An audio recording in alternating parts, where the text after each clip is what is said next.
அவளை வந்து நல்லா சுடுதண்ணியில் கொதிக்கிற சுடுதண்ணியில் ஊற்றி வடிகட்டிக்கிங்க. 1 நிமிஷம் இருந்தால் போதும். வடிகட்டிட்டு நல்லா ஆற விட்ருங்க. ஆற விட்டிங்கன்னா இப்படி உதிர் உதிராகிடும். கடுகு போட்டுக்கோங்க, கடலைப்பருப்பு, உளுத்தம்பருப்பு, 2 வெங்காயம் அரிஞ்சு வச்சுருக்கிறேன், தக்காளி 2 அரைச்சிருக்கேன், தக்காளி உப்புமா அதை நீங்கள் போட்டு நல்லா வதக்கிக்கணும்.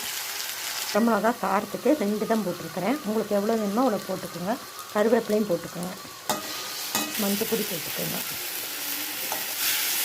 நல்லா உங்களுக்கு வணங்கி வரணும். வணங்கி வந்ததுக்கப்புறம் தான் நீங்கள் அவளை போடணும். அவள் வந்து உடம்புக்கு நல்லது. அது இது ரெட் அவள் வந்து நல்லது உடம்புக்கு. நல்ல அவளை விட சிவப்பு கலர் அவள் வந்து எப்போவுமே செஞ்சு கொடுங்க. குழந்தைகளுக்கு, பெரியவங்களுக்கு எல்லாத்துக்குமே நல்லது.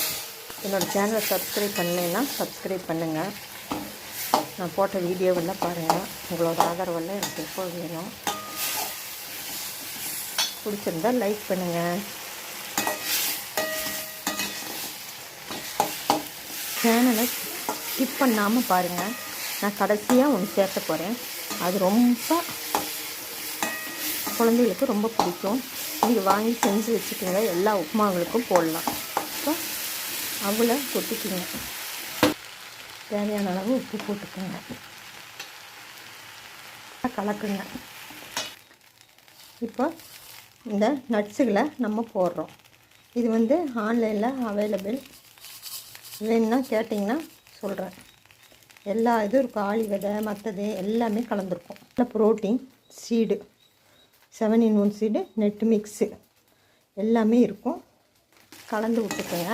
சூப்பராக இருக்கும். இந்த நட்ஸு சேர்க்கும்போது ரொம்ப நல்லாயிருக்கும். எல்லாமே இருக்குது. வெள்ளை எள்ளு எல்லாமே கலந்துருக்கு. இதில் எல்லா விதமான ப்ரோட்டீன் நமக்கு கிடைக்கும். இப்போ எனக்கு அவ்வளவுதாங்க. சுவையான சூப்பரான சிவப்பவுல் உப்புமா ரெடி. சாப்பிட்டு பார்த்துட்டு எப்படி இருக்குன்னு சொல்லுங்கள்.